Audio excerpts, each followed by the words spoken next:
नमस्कार साथियों। आज मैं अपने कहानी के संकलन में एक नई कहानी मोमबत्ती के आंसू लेके आई हूँ। इनको शहादत हसन मंटो जी ने लिखा हुआ है। तो चलिए शुरू करते हैं। गलीज ताक पर जो शिकस्ता दीवार में बना था, मोमबत्ती सारी रात रोती रही। मोम पिघलकर कमरे के गीले फर्श पर ओस के ठिठुरे हुए धुंधले कतरों से मानिंद बिखर रहा था। नन्ही लाजो मोतियों का हार लेने पर जिद करने और रोने लगी तो उसकी माँ ने मोमबत्ती के इस जमे हुए आंसुओं को एक कच्चे धागे में पिरोकर उसको हार बनाकर दे दिया। नन्ही लाजो इस हार को पहनकर बहुत खुश हो गई और तालियां बजाते हुए बाहर चली गई। रात आई, मैल भरे ताकचे में नई मोमबत्ती रोशन हुई और उसकी कानी कानी आंख उस कमरे की तारीकी देखकर एक लम्हे के लिए हैरत के 22 चमक उठी। मगर थोड़ी देर बाद जब वो इस माहौल की आदी हो गई तो उसने खामोशी से टकटकी बांधकर अपने गिरदोपेश को देखना शुरू कर दिया। नन्ही लाजो एक छोटी सी खटिया पर पड़ी सो रही थी और सपने में अपनी सहेली बिंदु से लड़ रही थी कि वो अपनी गुड़िया का ब्याह इसके गुड्डे से कभी नहीं करेगी। इसलिए क्योंकि वो बदसूरत है। लाजो की माँ खिड़की के साथ लगी खामोश और नीम रोशन सड़क पर फैली हुई कीचड़ को हसरत भरी निगाहों से देख रही थी। सामने भटियारे की बंद दुकान के बाहर चबूतरे पर अंगीठी में से कोयलों की चिंगारियां जिद्दी बच्चों की तरह मचल मचल कर नीचे गिर रही थी। घंटा घर का घड़ी 12 बजाए। 12 की आखिरी पुकार दिसंबर की सर्द रात में थोड़ी देर तक कांपती रही और फिर खामोशी का लिहाफ ओढ़कर सो गई। लाजो की माँ के कानों में नींद का बड़ा सुहाना पैगाम गुनगुनाया, मगर उसकी अतड़ियां इसके दिमाग तक कोई और बात पहुंचा चुकी थी। तब सर्द हवा के झोंकों से घुंघरुओं की मध्यम झंझनाहट उसके कानों तक पहुंची। उसने ये आवाज अच्छी तरह सुनने के लिए कानों में अपनी समात की ताकत भरनी शुरू कर दी। घुंघरू रात की खामोशी में मरते हुए आदमी के हलक में अटके हुए सांस की तरह बजना शुरू हो गया। लाजो की माँ इत्मीनान से बैठ गई।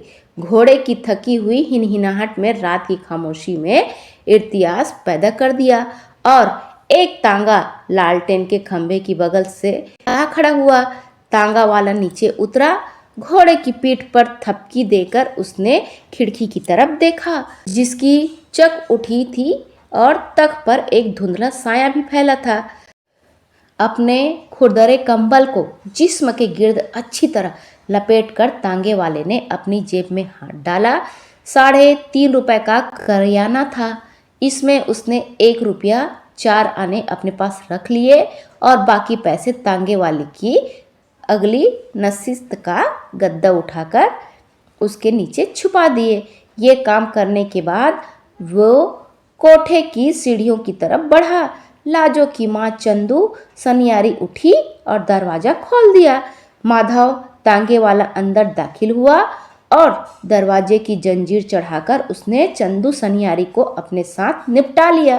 भगवान जानता है मुझे तुझसे कितना प्रेम है। अगर जवानी में मुलाकात होती तो यारों का तांगा घोड़ा जरूर बिकता। ये कहकर उसने 1 रुपया उसकी हथेली में दबा दिया। चंदू सनियारी ने पूछा, बस ये लो? और माधव ने चांदी की चवन्नी उसकी दूसरी हथेली पर जमा दी। तेरी जान की कसम, बस यही कुछ था मेरे पास। रात की सर्दी में घोड़ा बाजार में खड़ा हिनहिनाता रहा। लालटेन का खंभा वैसे ही ऊँगता रहा। सामने टूटे हुए पलंग पर माधव बेहोश लेटा था। उसकी बगल में चंदू सनियारी आंखें खोले पड़ी थी और पिघलते हुए मोम के इन कतरों को देख रही थी जो गीले फर्श पर गिरकर छोटे छोटे दानों की सूरत में जम रहे थे। वो यकायक उठी और लाजो की खटिया के पास बैठ गई। नन्ही लाजो के सीने पर मोम के दाने धड़क रहे थे। चंदू सनियारी की धुंधली आंखों को ऐसा मालूम हुआ कि मोमबत्ती के इन जमे हुए कतरों में से उसकी नन्ही लाजो की जवानी के आंसू छुपकर बैठ गए। इसका कांपता हुआ हाथ बढ़ा और लाजो के गले से वो हार जुदा हो गया। पिघले हुए मोम पर से मोमबत्ती का जलता हुआ धागा फिसलकर नीचे फर्श पर गिरा और उसकी आगोश में सो गया। कमरे में खामोशी के अलावा अंधेरा भी छा गया। ये थे मोमबत्ती के आंसू।